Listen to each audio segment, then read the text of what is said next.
Good people of Los Angeles, welcome back to another episode of the Season Pass Podcast. I'm here digitally with Josh Gross and Ryan Wallerson. Ryan is, I believe, in St. Petersburg for the weekend, hanging with some friends and family, not far from Orlando, but he is still bubble adjacent. He is still our man on the ground covering the MLS Is Back Tournament. Josh and I are in Los Angeles. Guys, the Group F final match between Portland and LAFC was also the final match of the group stage of this tournament. And now we move on to knockout games. In fact, there are knockout games going on right now as we speak, as we record on Saturday night. LAFC will be playing Seattle on Monday. It's all happening. It's knockout time. None of these games count, as our guest last week, Kevin Baxter, said, count towards the regular season standing. So it's kind of like everyone's playing with house money. Everyone's just going to try to win this thing and get a berth in the CONCACAF Champions League and bragging rights for the COVID Cup, whatever that will mean in the future, the one tournament that, probably will never reoccur. But let's start with this Portland match. 2-2. LAFC and Portland have always fought close contests. Josh, you predicted it was going to be close. And how did you think that things unfolded as you watched? Kind of on form, except that the LAFC depth in the end kind of betrayed the win. They were been so strong in the first two matches. They alternated lineups. They didn't start the lineups they started in the first two, and so they brought in different people on the bench in different ways. And I think that had an effect, especially on that goal that was conceded to make it 2-2. Otherwise, I thought that LAFC had the group stage in the palm of their hands. They had that Group F win, and then in the last 10 minutes gave it away. A draw against Portland, no surprise. These two teams, I think, are going to have close contest no matter when they play. So pretty much as expected. Ryan, as we're seeing final scores of the Orlando City and Montreal Impact game come in, looks like Orlando City is the first team to advance into the last 8. Both LAFC and Portland knew before this game that they would be moving on to the next round. So you are playing for points in the greater standings. But did you ever feel like this game was without some teeth because of the fact that these two teams are advancing and you're really just picking between teams? I mean, we know that Seattle or Cincinnati, but do you think that this was something that the players were actively thinking about as they played?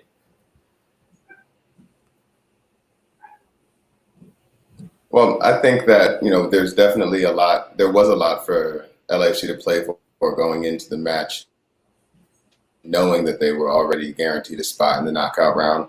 Why not try to win your group, the group that was identified as the most difficult of the tournament once it was drawn?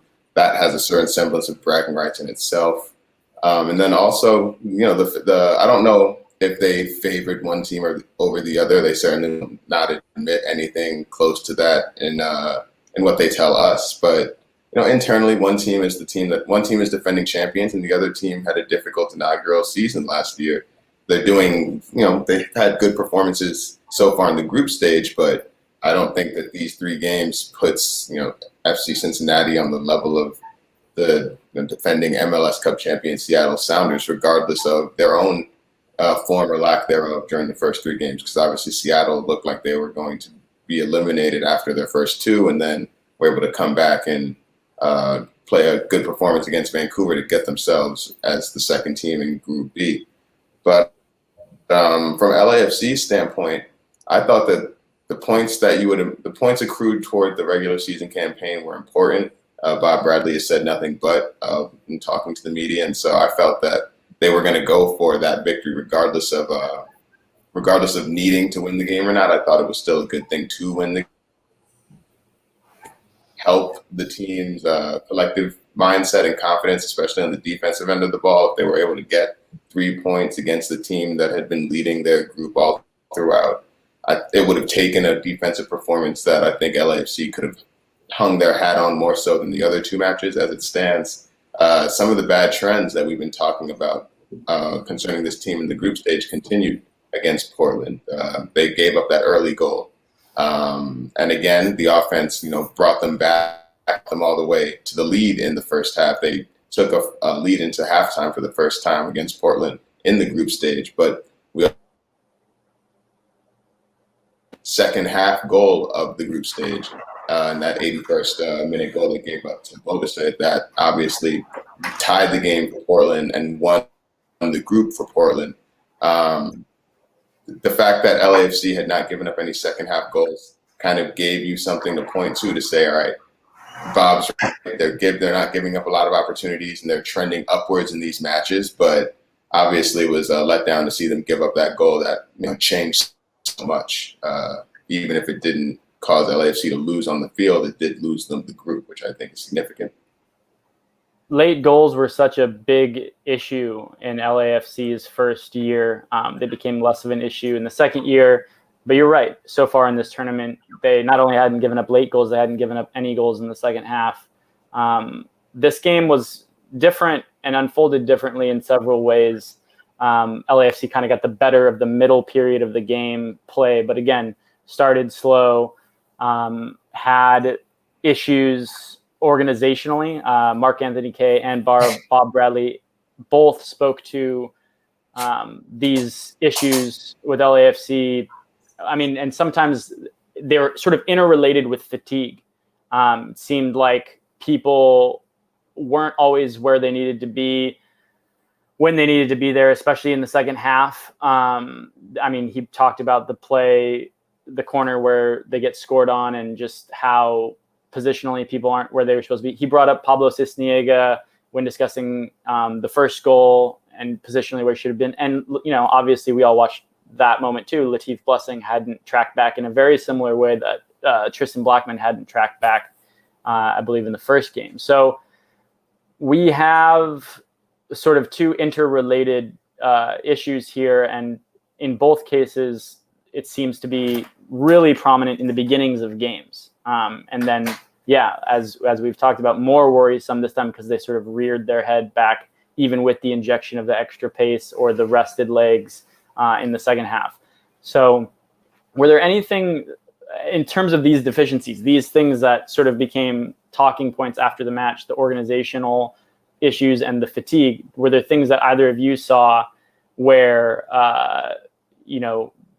it just became glaring to you that like people weren't turned on in the game against Portland? I don't know. Ryan? Repeat the question one more time for me. I kind of lagged out at the end there. Did you see any organizational issues for LAFC? Any moments that, and as Bob was talking about organization and Mark Anthony Kaye talked about organization after the game. Did you see anything while you were there at the game? Did you see things that we're not used to seeing as LAFC observers? No, not wholesale. I mean, the header that Bobasset scored the goal on was on the other side of the field from us, so I wasn't able to observe it as keenly as I would have if it happened right in front of the press area. But I think from minute 1 to 90, the organization issues in the beginning of the game continue to be a problem. I thought the positional change kind of came up, reared its head to bite them early because, as you said, Blessing was caught out of position, very similar to how Blackman was against the Dynamo. And, you figure one player who gets burned like that might learn his lesson, but replacing him, replacing the player at the position kind of caused Latif to have to go through the same thing. And so from a team aspect, they kind of shot themselves in the foot in the same toe, so to speak, twice, because they gave up very similar goals in very similar fashions to different players at position. So, the change, I did expect, I didn't expect, but it wasn't a surprise for me to see Janela earn the start. We talked about that last pod about obviously how well he's been playing. I didn't see a problem with that, but pushing Blessing back to that outside back spot, that right back spot, we know that he's capable of playing in a pinch, but it looked like Bob tried to go to it to, give players a different look, change up a formation.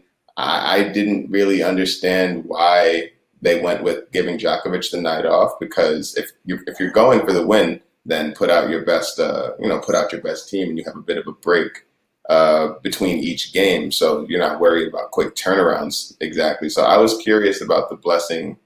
The blessing started outside back, and I think that hurt them early. But then they settled into the game, and as you said, they kind of won that middle stretch. I think it was much more so than lack of organization, getting to this, but not beating the Portland player to the spot. That caused the second goal. I know that they lamented the organizational deficiencies, but it's easy to point to it and highlight it when that has such a direct impact on the scoreline.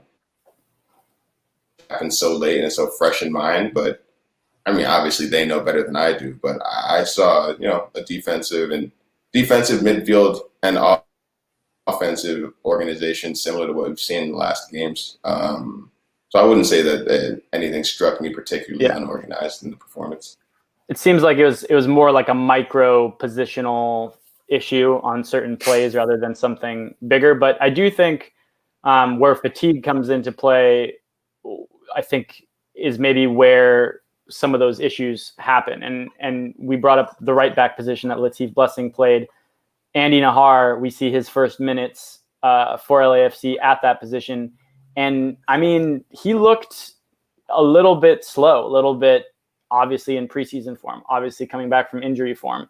And he was involved in the corner play where I'm not sure the Portland player, he just out-muscled him, out-wanted it, whatever you want to say, to get the first header that led to Abobasi's header. And, it's this sort of like fatigue period of a game for LAFC, which we didn't see in the first two games, which we started to see at the end of the third game.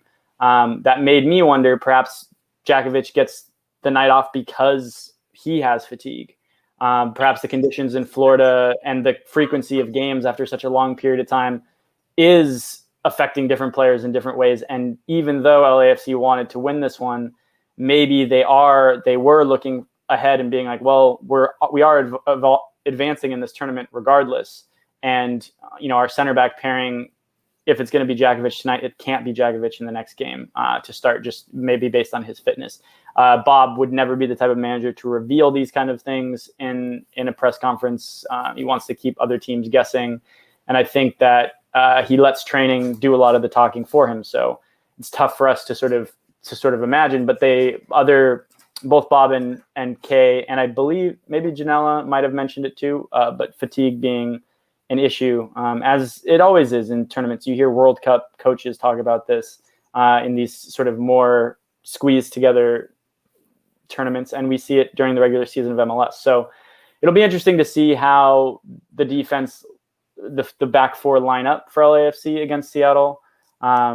We know that they have some flexibility, but it doesn't seem like Nahar is really ready from what I saw to be able to contribute on the level that Bob probably needs in a game that's going to be tight and contested. So enough about. Can I just chime in on that? Yeah. This is essentially preseason again, Mm-hmm. right? So I think the 5 substitutes makes a big difference, but no team is going to be in top form, and maybe by the quarters or semis, like they'll have their rhythm and they'll feel like they've got their win, and they can play 90, the most important players. But this is essentially preseason number 2, and if you can make your way through the tournament, 5 of 9 points, okay, that's okay. It's not great, but if they can make their way through the tournament and win, or even if they don't, it's just preparing for the rest of the year, which sounds like MLS has plans and designs on what that's going to look like. So sort of just understanding what this particular moment in time is and tempering our expectations a little bit to that, I think is helpful. But all the things that you've said, I think, are dead on. Yeah, and The Athletic did release sort of a tentative idea of what the plan for the season will look like. It'll happen in 2 phases. I'm sure there'll be more details that come out about it when it's official. But yeah, you're right. And everyone has said that from the beginning, including Bob, about preseason. And something that's interesting, another part of this that we want to talk about in terms of things that are going well for LAFC, even in this sort of preseason tournament that's counting towards real things, is Bradley Wright Phillips. It goes without saying, I think, that the goal of the game was BWP's goal. We've seen him do it so many times for the Red Bulls. Ryan, I know when BWP came and started training with LAFC, your eyes got kind of wide. As someone who's followed the New York soccer scene a lot more closely probably than I have, and you were just like, oh, BWP, if he is on this squad, regardless of being, I think, 35 years old, this could be a big deal for LAFC, who've never had, an out-and-out striker who's had buckets of goals in their career, not an established presence there. So he has scored in all 3 games now, and this one was probably his best goal. Ryan, how have you seen him sort of come into gear as these 3 games have gone on? He's played all 3, started all 3, scored in all 3. No, man, Bradley, you're seeing some vintage Bradley Wright Phillips right now for LAFC. I mean, he, as you say, I got to see it up close and personal for years in New York. His exploits for the Red Bulls, 100+ goals, and one injury-riddled season. I know it happened at an advanced point in his career, and that kind of makes you wonder if the player's going to be come back and be what they were, on the other side of it at that advanced point in their career. Mid-30s, but he seemed confident when in the brief time that we got to talk to him in the first version of preseason that he would be able to get back fit, get back right, and get back to what he felt he was able to do. He still had utmost confidence in himself at that point. And the delay, the freezing was a blessing in disguise for him specifically, because it allowed him into this tournament healed, fairly fit and ready to go. And he's been he's been almost toying with opposing defenses. His in the box, his confidence on goal, it's all top class. And it's, as you said, from an early point, I identified that if he was going to stick with the team and he was going to be healthy, he would be able to play a big role. And that's what you're seeing right now. He's working really, really well with LAFC's, young wingers, and Diego Rossi and Ryan Rodriguez. The 3 of them are creating really well. You see Rodriguez obviously getting his first goal during the group stage. He's also had several assists, whether he showed up in the stat sheet credited for them or not. He's been a part of several of the goals, of the 11 goals that LAFC scored during the group stage. And then Rossi obviously needs no explanation. It's worked out really, really well. LAFC, even without Vela, haven't lost their 3-headed monster. And you put Vela into this mix, and you've got a really, really strong crop of attackers of that top 4. Adama Diamante's injury, whatever it turns out to be severity-wise, doesn't look like it's going to slow LAFC up too much. But obviously having him back can only be a good thing. Josh, I mean, this guy, BWP, is 35. He came on a free transfer. Everyone's talking about him being potentially one of the best signings of the whole MLS season already, just because of these 3 goals in 3 games. He's on a team full of a ton of young kids. I think it was brought up in the broadcast that he was like a full 10 years older than the average age. So the average age of them, including him, was 25, and he was 35. So most of the players were under 25. And he's, been somewhat seamless in his integration, and obviously has found the back of the net. He only had 1 shot, 1 goal, but his interplay, again, like Ryan said, hasn't seemed to miss a beat. What have you made of him so far? And, have you been surprised or impressed with how well he's done? Sure, I'm impressed. I mean, he's an opportunist, so he can poach a goal, but he put his foot through the ball on that one against Portland, and that was just a pure laser. Not really what I expected from him. I expected him more just sort of like making runs around the goal, little deflections here and there, but he definitely put his foot through that one. I think it just speaks to LAFC's intended purpose and statements that they're going to be at least 3 deep in every position. That the fact that you can not show up to this tournament with Carlos Vela, and then Dio gets hurt in like the first minute that he plays, and you're still able to use someone like Bradley Wright Phillips, and he's going to be productive for you, I think talks about the potential of the system, and just having someone like that who's just a professional goal scorer and understands what to do around the net, and is absolutely confident in doing that. yes, he has lived up to the billing. I think with him, it's just about can he maintain over the course of a season, and considering the depth that LAFC does have, I don't think LAFC is going to be relying on him to be playing 90 game in, game out. So it seems like things should go positively for him, and he's set up to do well here under Bob Bradley. So I wouldn't expect anything less, and he's certainly shown that so far.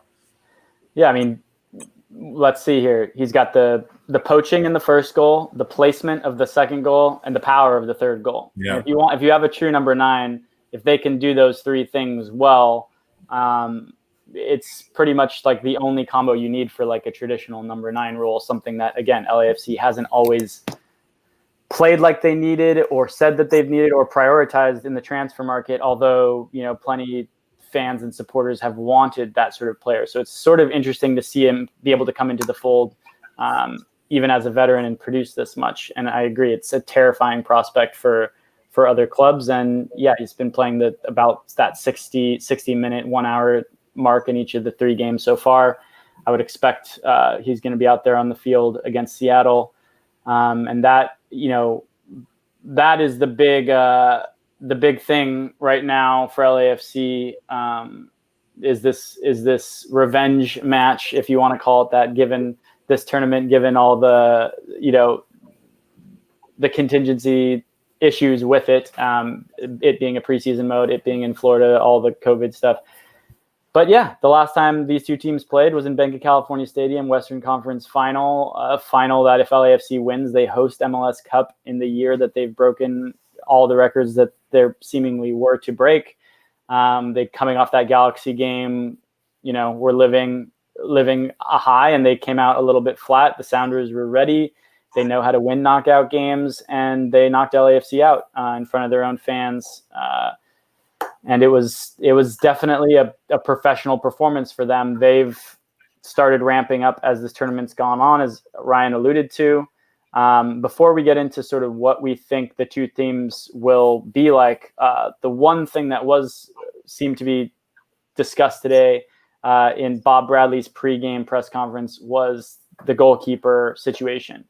Pablo Cisniega, Kenneth Vermeer, who's going to start against Seattle? He's not decided as of today, as of Saturday when we're recording this. We touched on it a little bit last time and the differences between these 2, but when you guys are considering now this is a knockout situation, you're considering the stakes and the organizational and other issues you've seen from the 2 keepers thus far. Obviously, Pablo's had 2 games and Vermeer's just had the 1. What are the strengths and advantages of each? I mean, who do you guys play in this situation? Ryan? I think that Vermeer was brought in replacement to Tyler Miller to be the number 1. Pablo Cisniega seems like he's more well-positioned to be the keeper of the future, and Vermeer's the perfect kind of guy to, learn from, play behind.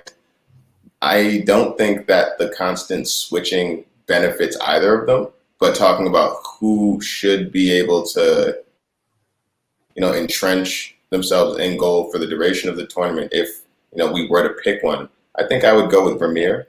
He's got, knockout tournament experience. He's got all the type of experience that you want in goal, during the course of his career. And I know that he obviously was in goal for that game that LAFC gave up the most. One group stage game. They gave up 2 goals to the Galaxy. They gave up 2 goals to the Timbers, but they gave up 3 to Houston, all in the first half. But I think that, like I said before, the more, and like he said before, the more he plays, the better he'll be. So giving him that opportunity to kind of trend up, I thought, was a good way to spend the group stage, because obviously LAFC, they had their defensive issues regardless of who was in goal, but the offense kind of made up for it all throughout the group stage. But it would have been nice to have one of those guys, once we were in the knockout stage now, feeling confident and comfortable in goal for the team. But I don't see how either could, based on how the group stage was played out. And chosen one to go with over the other, even, facing down this Seattle match. But, I definitely think that one should be favored over the other consistently, just for the benefit of the player. And I think that player should be Vermeer because of his experience and the fact that he was, it's the job he was brought in to do. It's why he's here. He's not here to go back and forth with the team's second goalkeeper. Irrespectable as might have been for the team thus far. That's my 2 cents about it. I definitely think that I go with age and experience and track record in a non-tournament like this. So Vermeer as my vote. Josh, who would you give the nod to, and do you think that there's any other reasons that Bob's having such a hard time deciding between these two keepers? Right, I was wondering that as Ryan was talking. Did we ever get a full out fleshed explanation about the switch? Vermeer get a knock, or was there anything in training? Was there anything that would have said, "Oh, this is why Pablo Cisniega is playing over him"?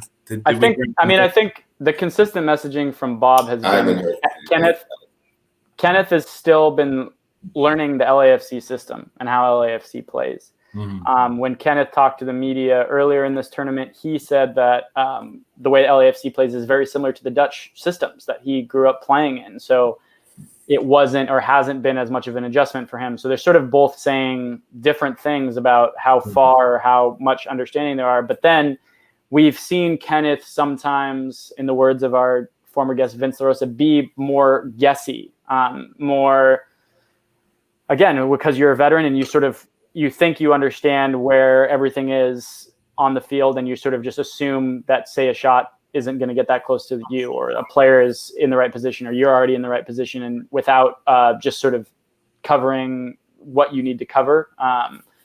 So who knows? Maybe the reasons internally are different than what we know. It doesn't seem there's like bad blood between these two keepers, the coach Zach Abdul or Bob.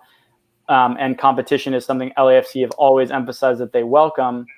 But as we saw with Cisniega, I mean, there were at least 2 or 3 times during this one where he almost made like a big mistake to give up a very obvious goal. And then on that first goal, some of his positioning was called into question.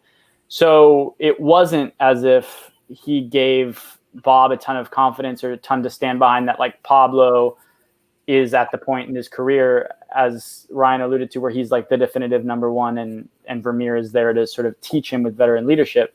I think, I think the messaging from Bob has been pretty consistent about why Vermeer hasn't yet had that nod, and the performances from Cisniega seem to only justify. I mean, my mind would be blown if Vermeer is not starting this one, right? I think Vermeer's got to start. He started the CONCACAF Champions League games. Unless he's injured or there's a reason that he couldn't play, I think he should get the start. You gave him the first start of the tournament. You give Pablo the next 2. That way they're 2 apiece. If you get knocked out, it's like, not that stuff matters or factors in, but I think it'd be strange if Cisniega gets the start here, they get knocked out of the tournament, then really what are you doing? It's sort of like a crisis of confidence. Cisniega, you get the Galaxy win, but that was just a throttling. And then he didn't play particularly well at the start of that match. And then the first goal he gave up against Portland wasn't, I think, rightly called into question. So just let Vermeer get in that spot. Let him sort of feel that spot as the number one keeper. It seems like that's why they brought him in. Now, I don't think Vermeer's like great.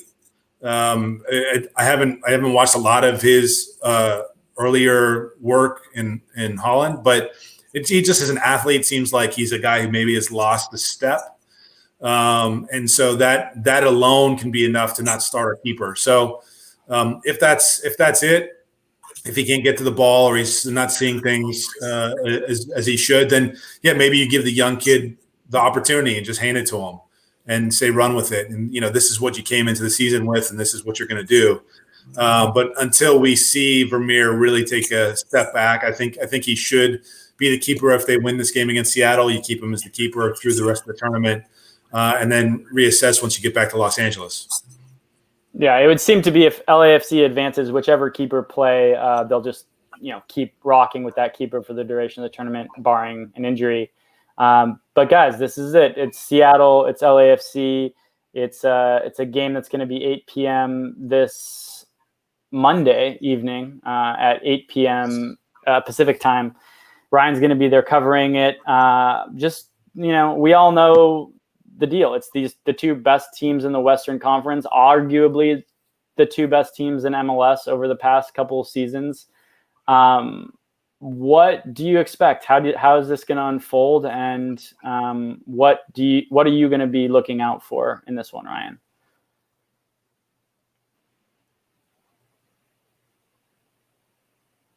Well, obviously the Sounders come into this game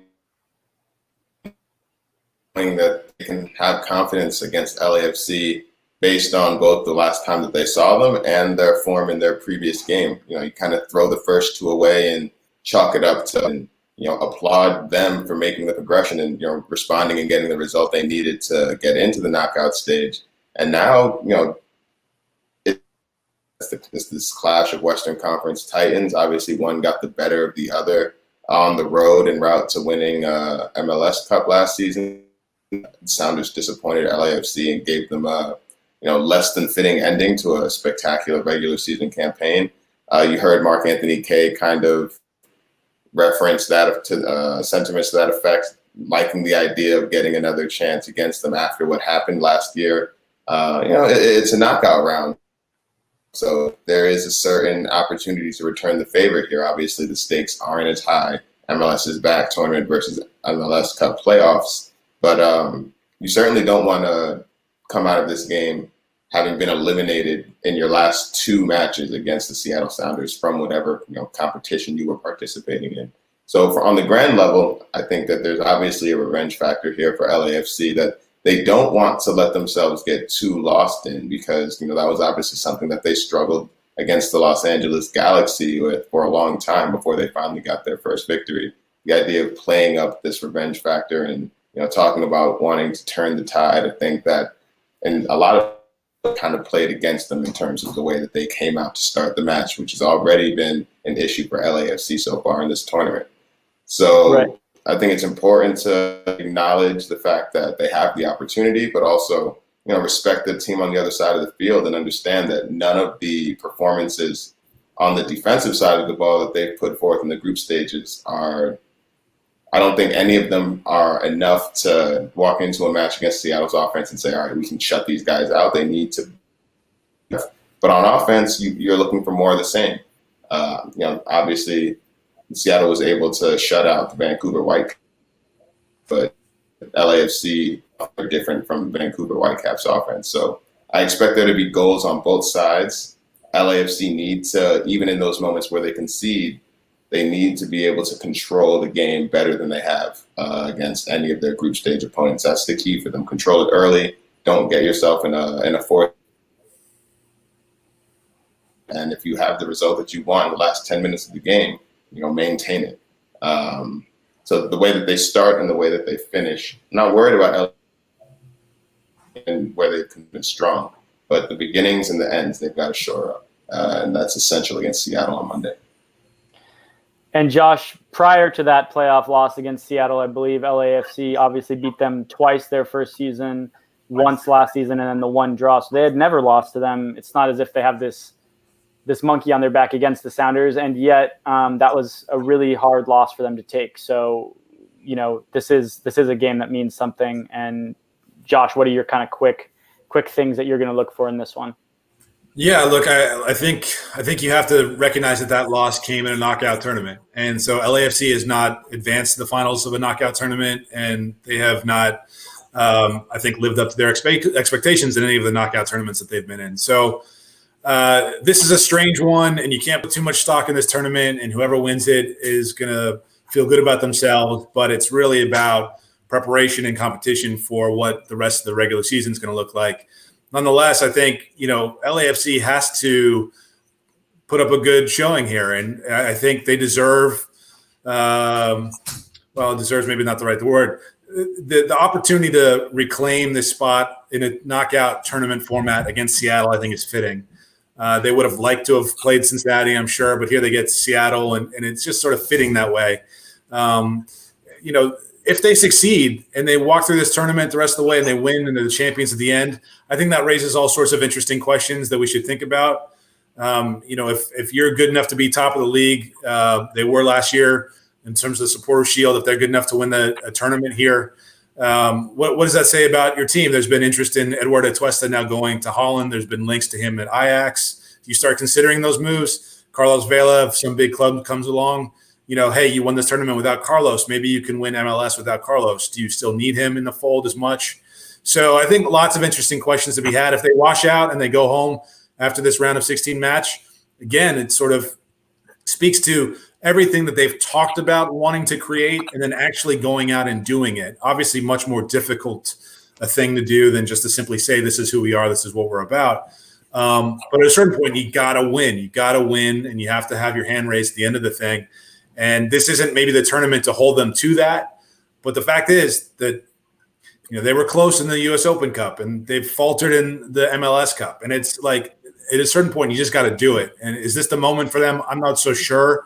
But I think this match against Seattle will tell a lot about their future prospects in this particular event. They go out and beat Seattle. I think there's no reason why they wouldn't win the whole thing. Take nothing away from the other teams in here. Columbus is on their side of the bracket. They've looked good and whatnot. And Orlando is the home team, and they've moved on. So, there's a lot of intrigue, I think, potentially the rest of the way. But this match, I think, really raises and perhaps answers questions about what the rest of 2020 is going to look like for LAFC. I've certainly never seen in American soccer knockout tournaments beautiful football win. And we all know the type of football LAFC play and like to play, the attractive style, a style that I think I can speak for all three of us is very absorbing to watch. But oftentimes in these tournaments, it's these grind out, weird, very less attractive, I just want to turn off the TV kind of play. The question I think LAFC's always had to face is, can we play beautifully and win in knockout games that are traditionally ugly in our country in this sport? This is another opportunity for us to see that, given all the caveats, of course, of the COVID Cup.